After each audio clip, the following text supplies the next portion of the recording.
It's the legendary Brent Musburger. You are looking live at the Los Angeles Coliseum. It's Christopher Mad Dog Russo. I don't know what you can't understand about this. It's pretty obvious. These two icons will put their talents to the test each week as they go head-to-head and duke it out for gridiron supremacy. You can hear My Guys in the Desert with Brent Musburger weekdays from 6 to 8 Eastern on the Vegas Stats and Information Network, Sirius XM 204. How are you, my friend? Are you howling, Mad Dog? You sounded good, man. And you can hear Christopher Mad Dog Russo weekdays at 3 p.m. Eastern Time on Mad Dog Sports Radio, Sirius XM 82. For you to sit there is ridiculous. Nobody wants to hear this. The lines are moving and the money is flying. Show me the money! Let the battle begin. Here they are. It's Mad Dog and Musburger. Yes, indeed. The great Brent Benny will be with us, too. Give us some thoughts on the betting trends as far as Week 11 is concerned. And we say hello. Brent, how are you today, I am okay? fine, Mad Dog. Congratulations. You beat me last week, lad. You took back the lead, my man. No. I'm looking at it right now, 1-2. We Did both went really? 1-2. So we both went 1 and 2? I had Tennessee, Atlanta, and the Jets.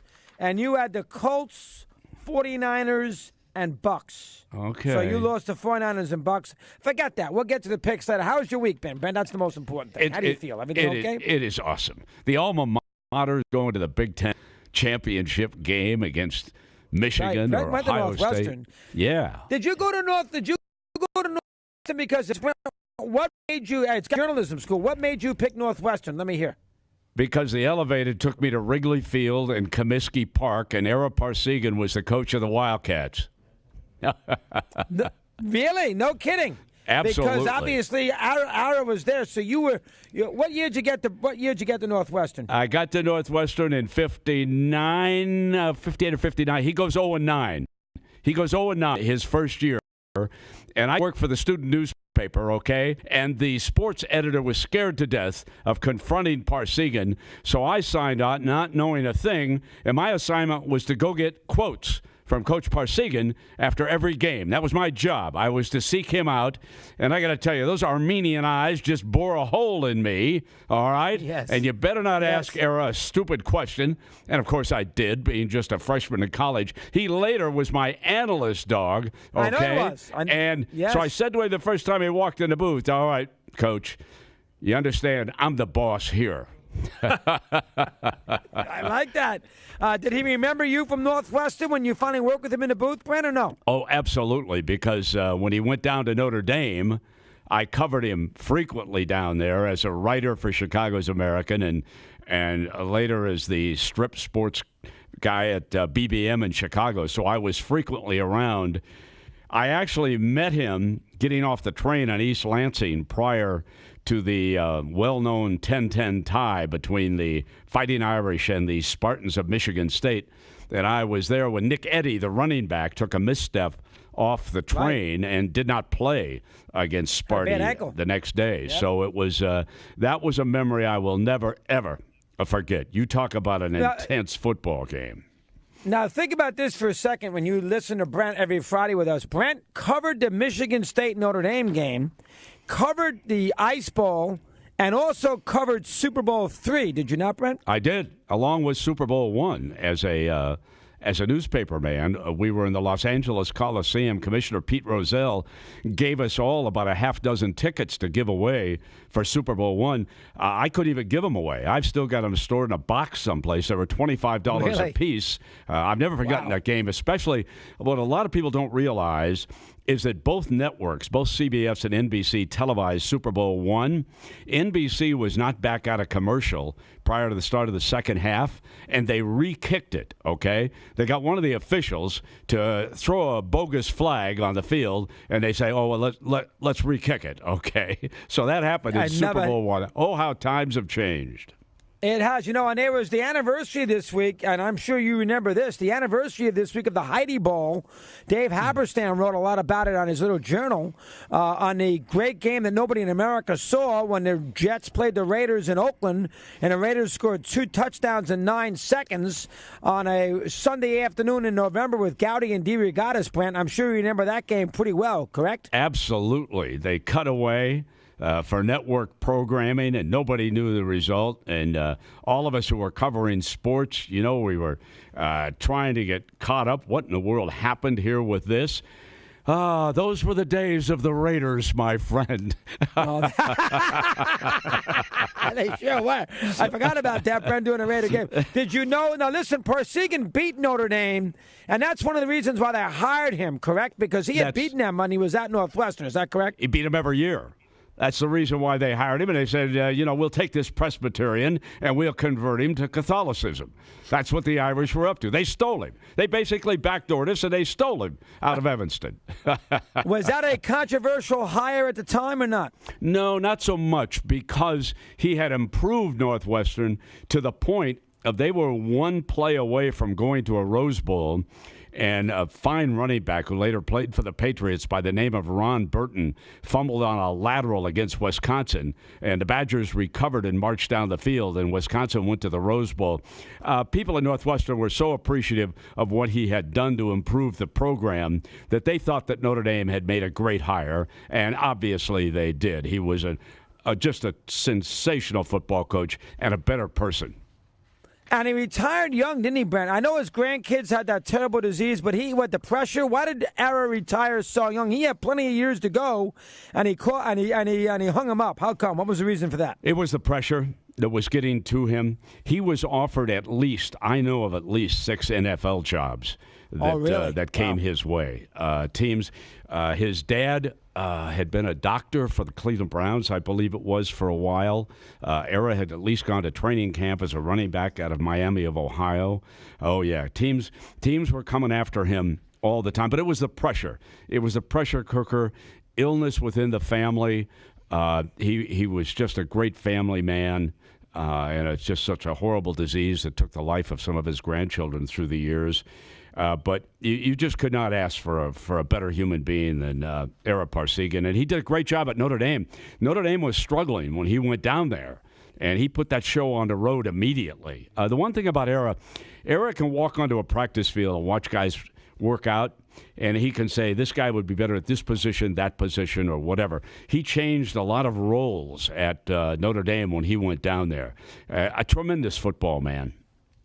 What do you remember most about? And everybody blamed Era for the tie. It wasn't his fault. Duffy Doherty punted the ball back late in that game. What do you remember about that tie when you covered a 10-10 there in East Lansing? What do you remember most about that? Well, what I remember most about it, a couple of things. Obviously, there was the controversy sparked by Dan Jenkins at the elevator about the fact that he thought Notre Dame had played for the tie, and it was tie for old Notre Dame. But the problem was that Era had lost. And people thought that, Brent, because they had a game to play against UCLA the next week, and Michigan State did not. Exactly. So that was important. Go ahead. And Era knew that if he could get that win against USC, even with the tie, he could be the national champion, because Notre Dame on that day didn't go to a bowl game. And he was absolutely correct. But what people forget is that Notre Dame also lost its center, not just Terry Hanratty, and O'Brien had to come in and play quarterback for them. But the center, I believe his name was Gedeke, something like that. And that is when Duffy moved Bubba Smith over to center. And if you go back and look at the last series, not just the last play, but Era did try to get the ball downfield early in that series, okay? And then he saw that Bubba was going to kill O'Brien. I mean, there was no match for Bubba coming up the middle of the Irish offensive line. And it was interesting because Era never defended himself. He never talked about all the little things that went on. He took the criticism, he took the abuse, and he also won the national championship that year. You go look it up. Notre Dame was voted after the 66 season as the national champion because all they had on their record as a blemish was that tie, that 10-10 tie. The stadium was unreal. I've never seen a scene before or after quite like that in East Lansing. It was incredible. And after the game, it was so silent because it was over and they had tied. Listen, Michigan State was loaded. You go back and look at the running back. The George Webster. They had George Webster. They had a lot of players. Oh, I'm telling you, Mad Dog, that was a great, great football team, believe me. And Era was able to stick right there with them. Out of all the great coaches that you've been around, you want to put Era up there with Lombardi, or is that too much? No, I'd put him up there.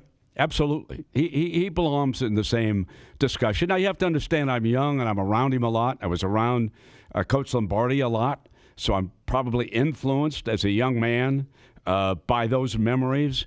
But those two guys, I've been around so many great coaches through the years.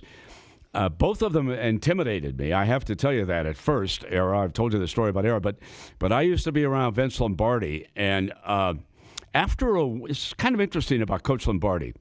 After a win, you had to be really careful what you asked him. He was cranky.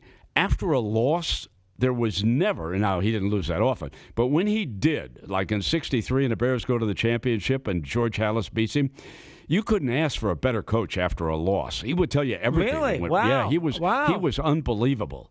But after a win, no, you better be really careful when you go in to talk to coach. The other time I saw him was in the Ice Bowl down on the field. He was livid because General Electric had promised him when they put the coils underneath the field at Lombardi that it would keep Lambeau, that it would keep it thawed, and it did not. He wasn't even talking about the Dallas Cowboys. He was ranting and raving about General Electric on the field prior to the start of that game. Those are little things that you always remember. Indeed, Brent's been there many a time. Here's our good buddy Vinny.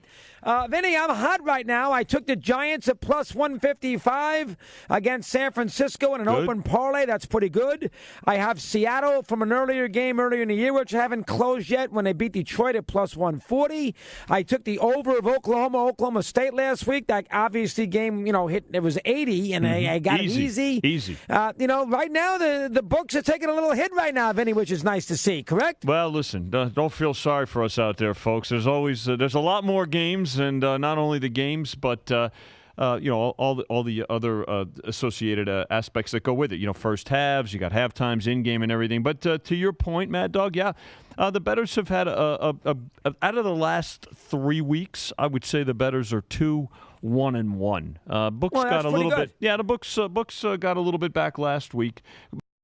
Bettors had a pretty good college day last week, and of course 2 Sundays ago was a phenomenal day for the betting public. And again, now you know what, we tip our cap to them because they come back with 2 fists when that happens. That's good. They have people have to win sometime. That's not a bad thing. You can't win all the time. You got to let us win a little bit. That's man. right. Jeez. That's right. Thanksgiving is Thanksgiving. Now we're not going to talk before that. You and I before Thursday. Is Thanksgiving a well bet day as far as the bookies are concerned? One of the busiest betting weekends of the year, Chris. Here's the thing. Oh, really? Not so much. Okay. So here's what happens, and I'm glad you asked this because this might be interesting to a lot of folks out there. So everybody, it's the family day too, right? So here you have the early action, the early game will be bet the day before primarily. And again, here in Nevada, we've got the phone app, so people will be on the apps and everything like that. So it'll be a little bit quieter in the books. But I'll tell you what, after the family eats and they're all sick of each other, they get out of the house, and where do they come? They come right down here to the book to see Vinny and Jimmy and Chrissy behind the counter, all the staff, and they get involved with the late games and everything that's going on that weekend. Don't forget, Thursday, typically, like last night, kicked off the weekend. Thanksgiving kicks off one of the biggest betting weekends of the year, Mad Dog. Wow, there you go. All right, Brent and I now have some fun. Brent, 1 and 2, you go first this week. You know the lines. We got to make it quick, but let's hear you. We've got the same record that's going to go right down to the end. Brent Musburger has pick number 1. Fire away. All right. You want to give me 3.5 points for the team that is 9-1 and 8-2 against the spread? I'm on board. Let me take the Kansas City Chiefs in Los Angeles against the Rams. Easily my top draft choice, the Chiefs. I like the Giants this week, Brent. I think they got a little gas in the tank. The spread's only 1.5. Eli Foreman Sunday, Barkley. They got their second win. Tampa has got this quarterback issue. Cutter is sort of a lame duck, while Shermer is going to be there for a while. I think Eli got 2 or 3 wins in a row, maybe quite possibly. I still think they think they're not out of it. It's only 1.5 points. I thought it'd be more. I love the game. Giants against Tampa, -1.5 is my first game. All right, and for number 2, I'm going to go to the amazing Tennessee Titans, now 5-4, but 6-3 against the number. Listen to the 3 teams that they have covered against or beaten outright. Against the Chargers in London, they covered. At Dallas, they win outright. Against New England, they win outright. Let me have the Titans with 2 points at Indianapolis. All right, I'm going to take Dallas getting 3.5 in Atlanta. I was a terrible loss by Atlanta. Dallas may have found themselves against Philly some. Phil Simms liked the Cowboys a little while ago. Brent, I'll go here too. They can run the ball. Obviously, their offense is a little better with Amari Cooper. You know him well. Brett's got a good performance. That game doesn't mean a lot last Sunday night if they don't win this week. So I think they will cover up with it and double down. I don't like Atlanta right now. That was a horrendous loss against the Browns. They can't win the division, probably out of the postseason, and given 3.5, they're not good at home. There's too many points. I'll take the Cowboys game number 2. All right, and for my third pick, yes, the old hometown. I'm going back to Soldier Field. What a great Sunday night game this is. The Bears and the Vikings. The Bears are giving 2.5, much like the Seahawks last night at home, given only 2.5, not 3 or 3.5. So let me have the Bears and improving Mitch Trubisky against the Vikings. Bring that dome team outside into the Windy City, Mad Dog. I'm taking the Bears minus 2.5. I'm going to take the Texans minus 3. Redskins are up and down. Redskins off a bye week. Redskins don't score a ton of points. Watson's scrambling ability. Never trust Washington. It's a sandwich game because they play Dallas on Thanksgiving. It's only 3. It's not a ton. I'll take the Texans in Washington minus the 3. Texans, Giants, and Cowboys for me. Brent will take the big game and take the 3.5 with the Chiefs. He likes that. He likes the Titans, of course, is game number 2 for him. And his third game, as he just told you, was Chicago against Minnesota. Brent, I'm going to see you next Friday. You have a very happy Thanksgiving, okay, pal? See you on Friday, my friend. Have a great weekend. Too, Vinny. Take care, Chris. I will, Vinny. You too, pal. Keep it going. Vinny and Brent, great to have them with us. And we'll be right back.